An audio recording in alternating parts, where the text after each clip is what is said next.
Olá pessoal, eu sou o professor Emerson Lima. Essa é a nossa segunda aula da disciplina de ensaios biológicos e nós vamos falar hoje sobre antioxidantes, né? Na primeira aula nós falamos sobre as espécies radicalares e o estresse oxidativo e eu falei que para contrabalançar, né, esse estresse oxidativo nós temos o sistema antioxidante. E na aula de hoje a gente vai fazer um resumo, também não quero fazer uma aula muito extensa, mas apresentar para vocês quais são os principais antioxidantes, enzimáticos, não enzimáticos, os antioxidantes solúveis que podem estar contrabalançando aí o estresse oxidativo, as espécies radicalares.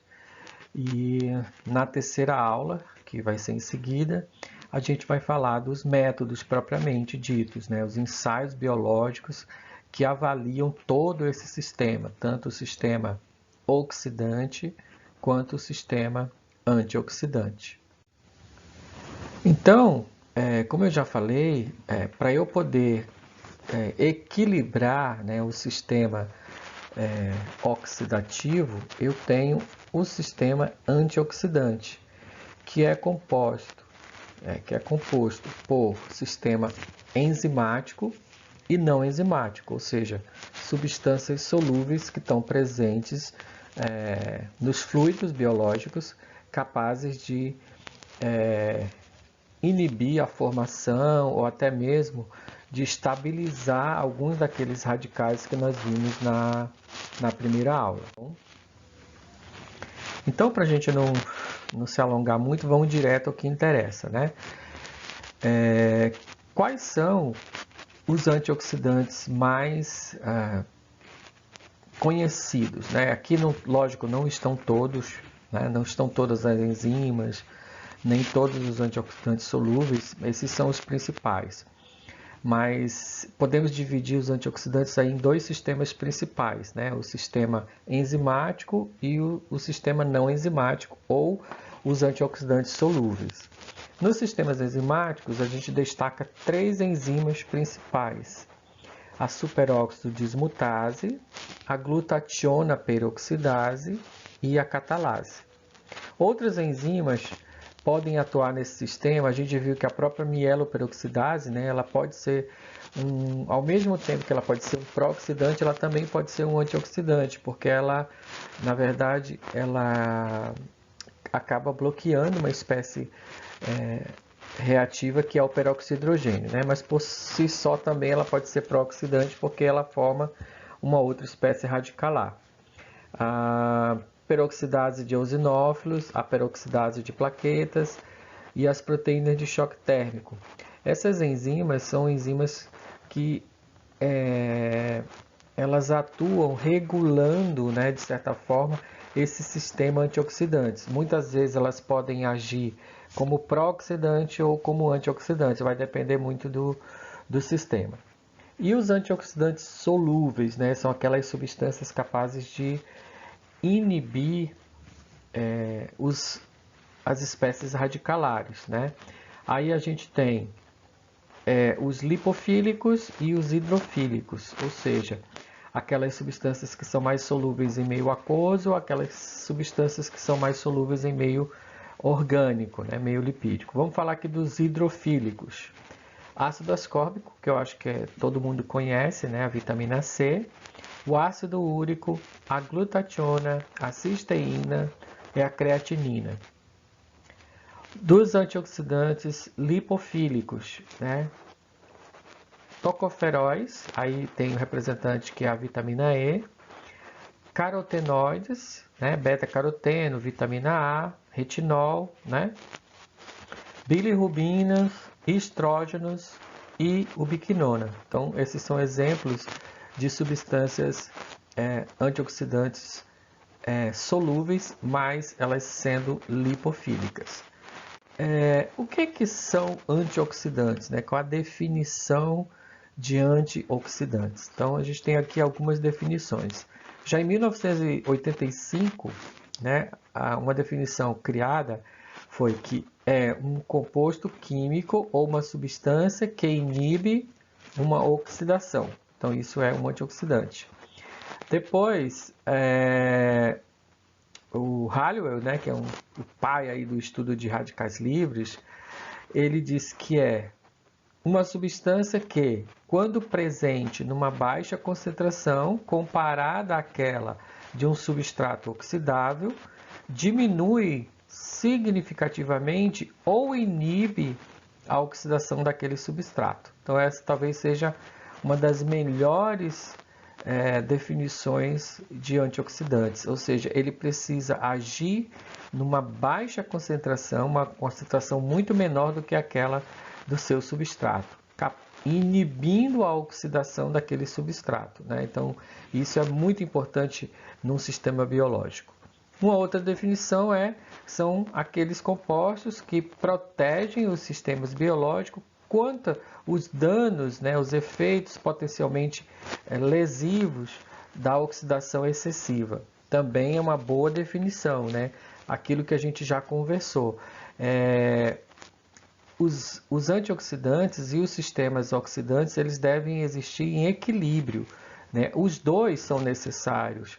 Eu não posso erradicar totalmente o sistema oxidativo, porque isso seria, em muitos casos, também letal para os sistemas biológicos. Então, é necessário que haja um equilíbrio, né? Havendo um dano excessivo, um efeito excessivo de espécies radicalares, aí sim o meu sistema antioxidante vai agir contrabalançando esse sistema oxidante em excesso, entenderam? Então essa é a melhor definição que a gente pode ter de antioxidante, ou seja, aquela substância capaz de inibir um processo oxidativo no sistema biológico. Isso é um antioxidante.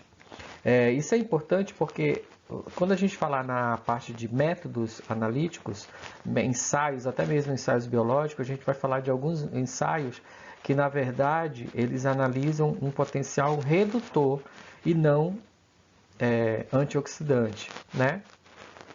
O antioxidante é realmente quando eu tenho um sistema biológico, ou seja, eu tenho já um sistema que vai haver uma oxidação de uma molécula biológica que pode causar um dano celular, e aí eu posso falar de antioxidante, né? Se for apenas uma quelação, um quencher, né?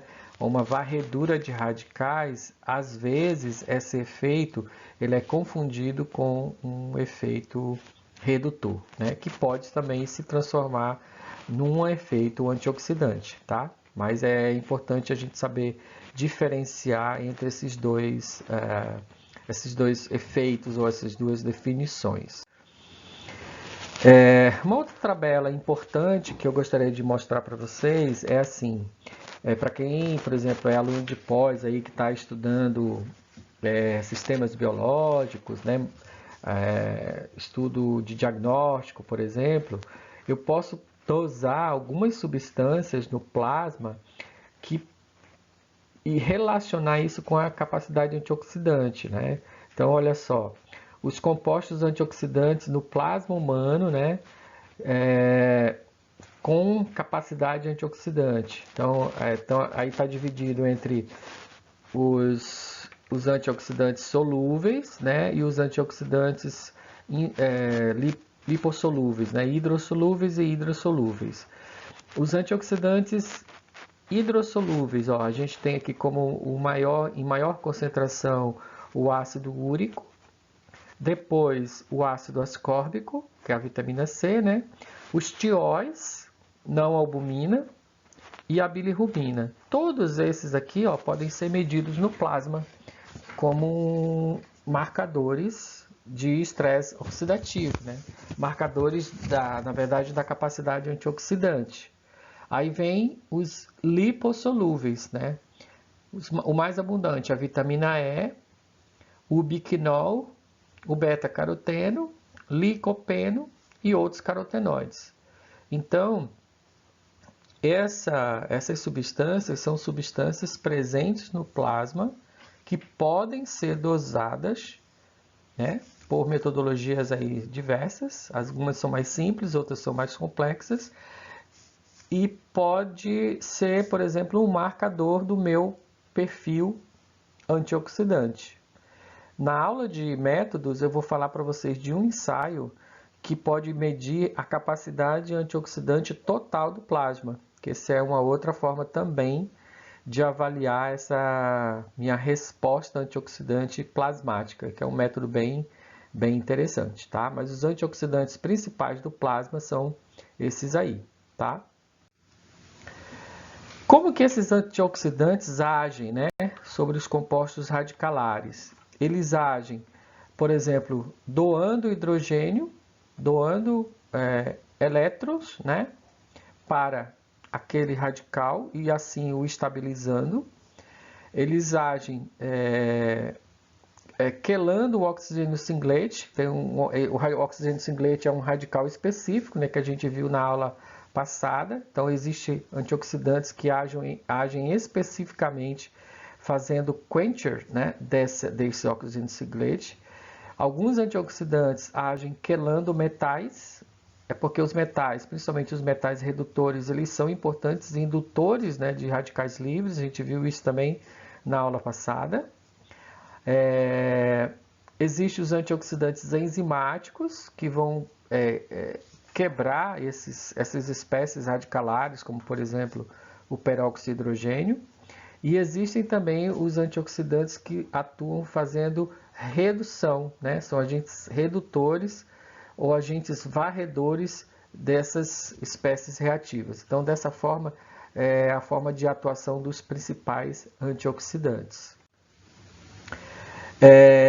Isso aqui é só para a gente relembrar, né, quais são as principais moléculas radicalares que vão ser, né, de certa forma, eliminadas, ou que vão ser reduzidas, ou que vão ser queladas, ou que vão ser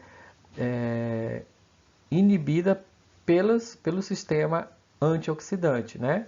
Então, a gente tem aqui, ó, o ânion radical superóxido, o peróxido de hidrogênio, o radical hidroxila, o ácido hipocloroso, a gente tem aqui o oxigênio singlet. Então, essas são as principais moléculas radicalares, e o sistema antioxidante ele vai tentar, de certa forma, eliminar esses radicais, né? Que a gente vai ver como que isso vai acontecer.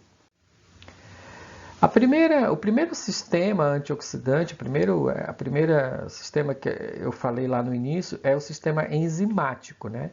E no sistema enzimático a gente tem 3 enzimas principais que atuam nesse processo de eliminação dessas espécies antioxidantes.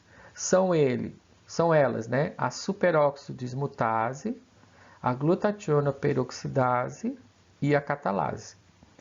O que faz a superóxido dismutase? O nome dela já está dizendo, né? Ela faz a dismutação do ânion radical superóxido, ok? Então, o ânion radical superóxido é aquela molécula produzida lá no final da cadeia respiratória, né? A partir da redução do oxigênio, produzindo então essa espécie radicalar, né? Em torno de 2 a 5% de todo o oxigênio que vai para a respiração se transforma nessa espécie radicalar. Ela é a espécie radicalar primária, né? Então, ali existem também vários outros sistemas enzimáticos que a gente viu também na aula passada que geram essa espécie reativa, certo? E ela, então, é uma espécie extremamente importante, que ela que dá origem a praticamente todas as outras. Então, eu preciso ter um sistema antioxidante muito bem elaborado para retirar essa espécie reativa. E quem faz isso é uma enzima chamada superóxido dismutase, né? Então, ela faz a dismutação do ânion radical superóxido, produzindo oxigênio e peróxido de hidrogênio, ok? A superóxido dismutase, ela existe nos sistemas eucarióticos, duas isoformas, né? A isoforma dependente de manganês e a isoforma dependente de cobre e zinco. Então, aí a gente tem esses minerais que são minerais antioxidantes, né? Porque sem eles a superóxido dismutase não funciona. Então é super importante que eu tenha manganês, que eu tenha cobre, que eu tenha zinco. Você pode dizer, professor, mas você falou que o cobre é um metal redutor e pode induzir espécie reativa. Perfeito. Ele também, se ele tiver em desequilíbrio, o cobre pode ser um radical, um mineral oxidante, né? Mas em equilíbrio, ele é super importante na composição da sódio, né? Da superóxido dismutase, e daí a sua ação oxidante. Tá aí. Então, a sódio no sistema eucariótico é a sódio manganês e a sódio cobre-zinco, dependente de cobre-zinco, certo? São as duas principais isoformas que, então, que faz o papel da desmutação de um ânion radical superóxido. A segundo sistema enzimático é a catalase, né? A catalase, ela pega esse peróxido de hidrogênio que foi gerado a partir da superóxido dismutase e quebra, né, hidrolisa esse radical, essa espécie, né, reativa, em água e oxigênio. Então, a catalase é uma das enzimas mais abundantes que a gente tem nos sistemas, nas nossas células. Um exemplo que sempre gosto de dar, todo mundo que provavelmente está assistindo essa aula já usou, já viu a ação da água oxigenada, né? A água oxigenada é o quê? Peróxido de hidrogênio. Quando você tem um corte, você coloca o peróxido de hidrogênio, a água oxigenada naquele corte, você vê ali formando umas bolinhas, né? Uma espuminha. Aquela espuminha nada mais é do que essa reação aqui acontecendo, né? A catalase agindo sobre a água oxigenada, produzindo água e oxigênio, certo? Então é uma enzima extremamente importante para a nossa resposta antioxidante, tá? Então é uma peroxidase. Então ela faz essa desmutação do peróxido de hidrogênio, né? Ela está presente praticamente todos os tipos celulares, né? E ela é então uma enzima muito importante nessa resposta antioxidante. Na aula de métodos, a gente vai comentar um pouco sobre como que essa resposta. Você pode perguntar, professor, mas no estresse oxidativo, a catalase, a superóxido dismutase, ela está aumentada ou está diminuída? Bem, isso vai depender muito da causa, né? Do que você está, qual é o modelo que você está usando. Às vezes, se for, por exemplo, uma deficiência de um mineral,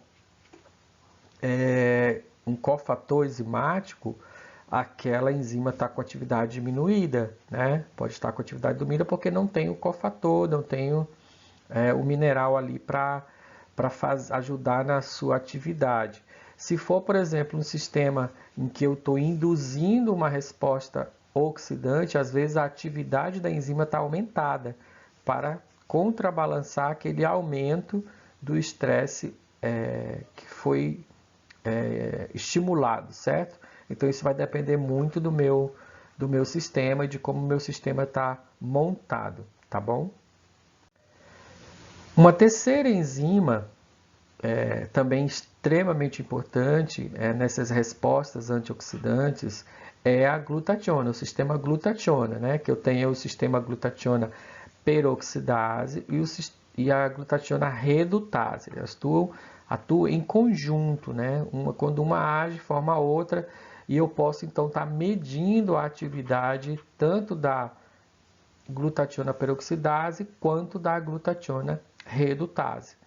A glutationa é sintetizada por 3 aminoácidos, glicina, cisteína e glutamina. Um dado interessante é que ela depende do selênio para sua atividade, então uma enzima que depende da ação do selênio, que é um outro mineral antioxidante, né? Diferente da catalase, ela age sobre os peróxidos lipídicos. A catalase ela não age, ela age só sobre o peróxido de hidrogênio.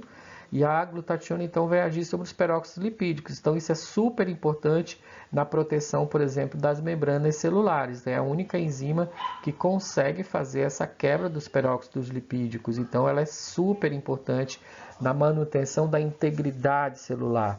Então a glutationa então ela é uma enzima que consegue então quebrar esses peróxidos e eliminá-los, né? Então isso é um papel super importante. Como eu falei, eu posso medir a enzima, a atividade tanto da glutationa peroxidase quanto da glutationa redutase, e eu também posso medir o próprio composto glutationa, né? Eu posso medir a glutationa reduzida e a glutationa reduzida e a glutationa oxidada. São sistemas diferentes. Eu posso medir a atividade e eu posso dosar, né, as proteínas, por exemplo, por HPLC. Então são sistemas, são métodos diferentes, mas que vão me dar uma avaliação bem mais completa, né, do que está acontecendo com esse sistema, né? Se, por exemplo, for uma deficiência de selênio, provavelmente os níveis e a atividade da glutationa podem estar reduzidos, né? Podem estar reduzidos e aí não fazendo o seu papel. Então é um antioxidante extremamente importante de ser medido. Então, a glutationa tem várias funções. Ela atua, por exemplo, no metabolismo do ácido ascórbico, regenerando o ácido ascórbico quando ele... Porque assim, todo antioxidante, quando ele age sobre o radical livre, ele se transforma num radical e ele precisa de alguma outra molécula para regenerá-lo. No caso do ácido ascórbico, quem faz isso é a glutationa, tá bom? É o sistema glutationa. Ele faz a proteção dos grupos tióis, né? Os tióis são antioxidantes naturais também, que eu já expliquei um pouquinho atrás, e quem faz essa proteção é o sistema glutationa, tá? Tem ação radioprotetora, age como sinalizador celular.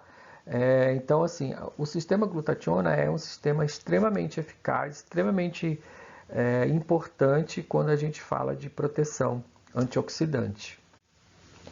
Aí vamos falar dos assim, além dessas enzimas, existem várias outras enzimas que aí eu não quero fazer uma aula tão demorada, até porque aqui nesse curso o enfoque é mais na parte dos métodos, né? Mas é mais para dar uma ideia para vocês de quais são os principais antioxidantes. Mas existem várias outras enzimas que podem atuar como antioxidante, peroxirredoxina, tioredoxina, tá? São dezenas, até centenas de enzimas, sistemas enzimáticos que podem ser avaliados e que podem ser mensurados. Alguns deles a atividade pode ser mensurada e ser feita uma relação direta com o modelo que você está querendo estudar. Então você tem que estudar, por exemplo, eu estou trabalhando aqui com um determinado tecido, pâncreas. Quem é a enzima que está mais presente no pâncreas, né? Estou estudando aqui, sei lá, cérebro, pulmão, então eu tenho que ver daquele sistema, estou estudando neutrófilo, qual é a enzima no neutrófilo que é importante, certo? Então você tem que conhecer o seu sistema e ver qual é a enzima ou o sistema enzimático que mais pode ter ação naquele sistema. Então isso vai depender muito do modelo que você está estudando. Além desse sistema enzimático, eu tenho também os antioxidantes solúveis, né? São substâncias que a gente já falou um pouquinho antes, que elas podem ser tanto hidrossolúveis quanto lipossolúveis, né? E eles podem estar relacionados a essa proteção antioxidante. Algumas delas, inclusive, como a gente vai falar, são cofatores enzimáticos, ou seja, cofatores daquelas enzimas, e sem eles, essas enzimas também não funcionam, e aí eu não tenho proteção. Certo? Primeira classe aí desses antioxidantes solúveis são as vitaminas, né? A gente sabe que as vitaminas elas são divididas em vitaminas hidrossolúveis e lipossolúveis, né? A gente vai destacar aqui 3 vitaminas que são as mais importantes em sistemas antioxidantes. A primeira delas é o ácido ascórbico ou vitamina C, né? É extremamente conhecida, ela previne uma doença que é o ascorbuto, né? Que é uma doença causada pela falta, né, dessa vitamina, escorbuto, né? E hoje em dia não é muito mais comum porque a gente tem a vitamina C muito abundante aí na alimentação, até mesmo como um aditivo alimentar. Então a gente quase dificilmente vai ter essa doença, né? Mas além disso, a vitamina C ela é uma vitamina extremamente importante quando a gente fala de sistema antioxidante. A gente viu que ela é a vitamina mais abundante dos antioxidantes hidrossolúveis, né? Só menor do que o ácido úrico.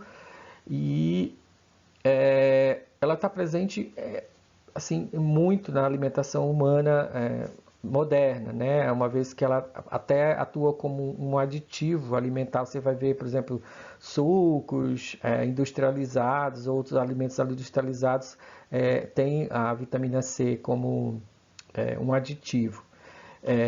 Umas curiosidades da vitamina C, não sei se vocês sabem, mas no processo evolutivo, até os primatas, até chegar nos primatas, a maioria dos animais, ou quase todos os animais, produzem vitamina C. O próprio o rato, o cão, né, o gato, eles produzem vitamina C. Para vocês terem uma ideia, o rato, se você comparar com o peso de um humano, ele produz o equivalente a 10 gramas de vitamina C por dia. Então isso é bastante, né? E aí, no processo evolutivo, os primatas eles perderam essa capacidade de sintetizar a vitamina C. Então, dos primatas para cá, incluindo os homens, né? A espécie humana, nós não produzimos vitamina C. Então, nós precisamos repor a vitamina C pela alimentação. Quais são os motivos disso, né? Os antropólogos, aí, os estudiosos, dizem que isso pode estar relacionado a uma espécie de limitação, tentativa de limitação da proliferação dessa espécie, né? Um controle da espécie, né? Senão a gente seria muito mais fértil e poderia ter mais filhos e isso, né, acabaria desequilibrando todo o sistema, né? Como já desequilibrou. Imagina se a gente tivesse, né? Não sei se vocês conhecem também a história do Linus Pauling, né? É um cientista, um químico, e ele tem um livro que chama Como Viver Mais e Melhor. Ele tinha uma teoria do uso de vitamina C, ele tomava aí as 10 gramas de vitamina C diárias, né? E ele recomenda isso no livro dele. Ele morreu, acho que aos 93 anos com câncer, mas viveu bastante, né? E esse livro, então, fala tudo da história da vitamina C e ele justifica como que por que ele recomenda esse uso tão até desproporcional de vitamina C, né?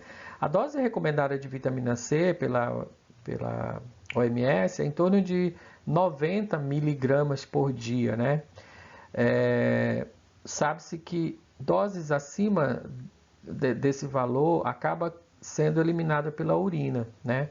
E também sabe-se assim que o uso da vitamina C, eu já vi alguns estudos mostrando que o uso contínuo da vitamina C faz com que os níveis séricos aumentem, né? Então você vai aumentando gradativamente esses níveis séricos até você estabelecer um patamar, que pode ser maior se você faz um uso crônico, né, da vitamina C. Eu, sim, sinceramente, não recomendo nem 1 grama de vitamina C diário. Eu acho que talvez você possa ter algum problema a longo prazo utilizando, principalmente se você tem tendência a cálculo renal. A gente sabe que a vitamina C, uma parte dela vai ser metabolizada para ácido oxálico, e aí você pode ter, se você já tem algum histórico de doença renal, cálculo renal, isso pode ser prejudicial, né? E a gente sabe que uma grande parte dessa vitamina C ingerida em excesso, ela vai sair integralmente na urina, tá? mas não se discute o papel da vitamina C como uma substância que é ótima para a saúde. Por exemplo, fortalecimento de cabelo, né? Formação de colágeno, a parte da imunidade, né? Existem vários estudos mostrando o papel da vitamina C na questão da imunidade, até mesmo aí na prevenção de resfriados, né? Quando ela é utilizada antes, né? Não adianta você estar gripado e tomar vitamina C, isso não vai fazer tanto efeito, mas se você faz esse uso crônico, isso pode te prevenir. Então a vitamina C, ela é um antioxidante extremamente importante. A última coisa que está escrita aqui, ó, aquilo que eu falei, ó, ela regenera a vitamina E, né? Então, assim, ela é importante na ação da vitamina E lá na proteção das membranas celulares, porque a vitamina E, como ela é lipossolúvel, ela consegue agir sobre as membranas. A vitamina C não, mas ela protege a vitamina E, ela regenera a vitamina E para que ela possa continuar fazendo o seu papel. Então, assim, é uma vitamina muito boa e um antioxidante muito poderoso que pode ser até medido, né, e ter uma relação muito grande aí com a nossa proteção antioxidante. Além da vitamina C, uma outra vitamina importante também é a vitamina E, né?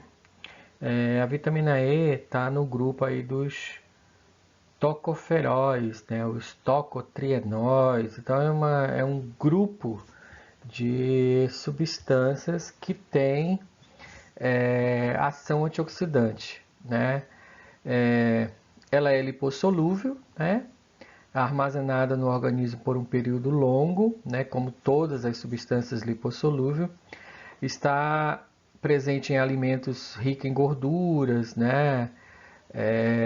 Tanto vegetais quanto animais, de origem animais. E ela é super importante como antioxidante porque ela é capaz de proteger as membranas celulares, como eu falei anteriormente, né? Então ela age sobre os peróxidos, né? Sobre os radicais peroxila, alcoxila, né? Que são os radicais de ácidos graxos que estão presentes nas membranas celulares. Então, é uma vitamina muito importante que tem várias funções, não só da parte antioxidante, mas principalmente em relação a essa parte antioxidante. Uma outra substância, ou outro grupo de substâncias aqui representada pela vitamina A, né, que é o retinol, que a gente até vai falar um pouquinho mais à frente, são os próprios carotenoides, né, o beta-caroteno, que dá origem ao retinol, a vitamina A. Né, é um grupo de substâncias também muito importante quando a gente fala de proteção antioxidante, né? Então elas também são lipossolúveis, estão presentes também nos óleos, nas gorduras, né? Tanto vegetais como de origem animal, né? E são importantes aí como antioxidantes, também protetores das membranas celulares, né? Eles têm várias funções aí, como proteção da visão, né, relacionada ao crescimento ósseo, diferenciação de células e tecidos, além dessa capacidade antioxidante. Então, as principais vitaminas antioxidantes como a gente apresentou, vitamina C, vitamina E e vitamina A. A vitamina A, a gente sabe que elas são os precursores da vitamina A são os carotenoides, principalmente o beta-caroteno. Principalmente não, é o beta-caroteno, né? Que estão presentes, né, esses carotenoides, no caso do beta-caroteno, nos alimentos de cor mais laranjada, né, como a cenoura, mamão, certo? São os alimentos que são ricos aí em beta-caroteno. Mas além do beta-caroteno, existem outros carotenoides também importantes do ponto de vista de atividade antioxidante. Exemplo, licopeno, né, que é são os alimentos mais de origem mais avermelhada, exemplo, o tomate, né? O licopeno é rico em tomate. A luteína, que é um outro carotenoide, também presente em algumas frutas. Então, esses carotenoides, eles têm essa característica de estabilizar os radicais, né? Então, eles, até por essa conformação deles, eles são capazes de fazer a estabilização do radical por ressonância, fazendo com que eles ajam como antioxidantes. E são bastante importantes aí quando a gente fala de proteção antioxidante e por si só, né, é interessante fazer a sua medida em sistemas que eu queira avaliar a minha atividade antioxidante ou a minha capacidade antioxidante. Existem outros antioxidantes, como por exemplo os polifenóis, né?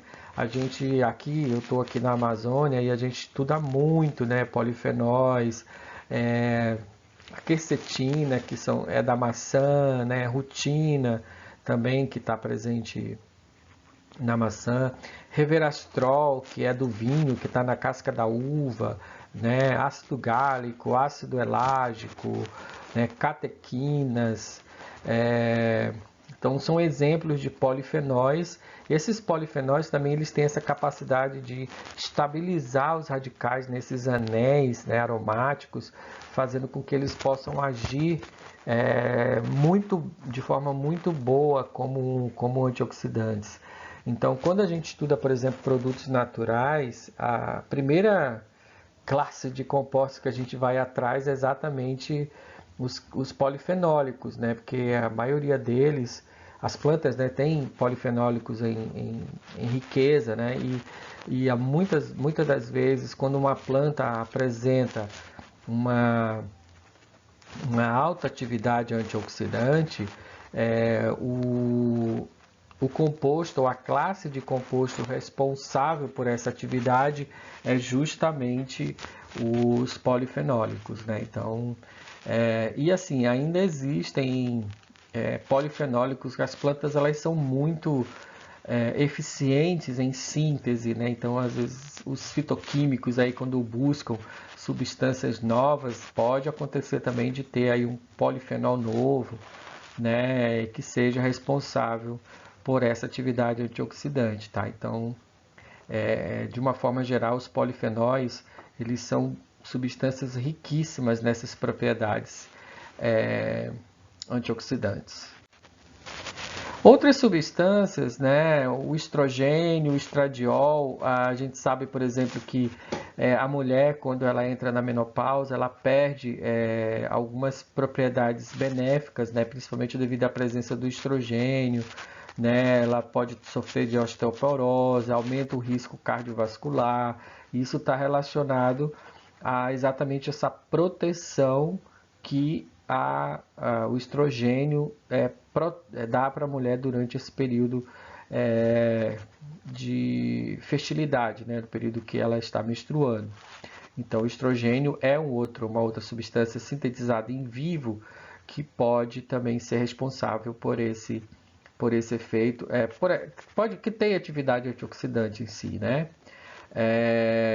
Os alfa-cetoácidos, alguns que são intermediários do ciclo de Krebs, né, podem atuar aí diminuindo ou quelando o peróxido de hidrogênio e o próprio peróxido de nitrito, né? A bilirrubina, ela é uma substância presente, né, um metabólito aí da hemoglobina, mas que pode atuar também como antioxidante, tá? A coenzima Q, ela atua de uma forma muito parecida com a vitamina E, né, também nas membranas celulares. A melanina é a substância, um pigmento natural da pele, né, que vem lá da tirosina. Ela também pode agir como antioxidante, ela protege contra as radiações ultravioleta, né? E poderia ser um ligante de metal também. O ácido lipoico, que é um cofator do ciclo de Krebs, é um varredor de radical e também um ligador de metal, né?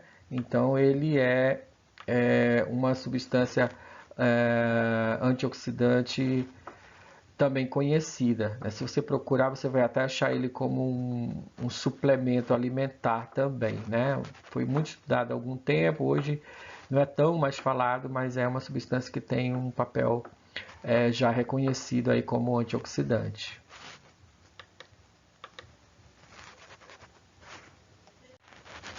Aí a gente entra nos minerais, né? Existe um grupo de minerais que podem ser antioxidantes, né? Esses minerais, eles são antioxidantes porque, na maioria das vezes, eles atuam como cofatores enzimáticos, né? A gente viu, por exemplo, algumas enzimas que dependem desses minerais para agir. Magnésio, manganês, cobre, zinco, selênio, né, são os principais minerais antioxidantes aí conhecidos, né? Então eles atuam como cofatores enzimáticos para algumas enzimas que são enzimas chaves aí no metabolismo antioxidante. Exemplo aí o magnésio, um importante cofator enzimático, participa em aproximadamente 300 reações enzimáticas, participa na síntese de DNA, RNA, AMP cíclico, atua de forma sinergística a vitamina E, a ingestão de açúcar aumenta a necessidade de magnésio, aumento da ingestão de cálcio pode diminuir os níveis de magnésio. Então, o magnésio e o cálcio eles competem pelo mesmo sistema de absorção. Então, quando eu ingiro muito cálcio, eu posso estar diminuindo a absorção de magnésio. O ideal é quando eu reponho o cálcio, eu repor junto o magnésio, porque senão eu posso levar a uma diminuição, uma deficiência de magnésio por esse aumento da ingestão de cálcio, né? O manganês, a gente já viu, né, ele é importante na ação da superóxido dismutase, regula os níveis de ferro. Ele também compete pelo ferro, junto com o ferro, pela absorção. Então, eu também não posso ingerir mais ferro do que o recomendado, porque eu posso diminuir a ação do manganês, né? Então, é um outro mineral importante. Selênio, né? O selênio faz parte da glutationa, selênio dependente, é o sistema glutationa, aumenta a ação da vitamina E, a vitamina C e a vitamina E também aumentam a absorção do selênio. O selênio é muito presente, por exemplo, nas castanhas, né? Aqui a gente tem a castanha do Brasil ou castanha do Pará, né? Riquíssima em selênio, que seria uma forte, mas ele também está presente em outros alimentos, tá? Alguns alimentos de origem marinha, nozes e outros alimentos contêm selênio também, e ele é um excelente mineral antioxidante que deve ser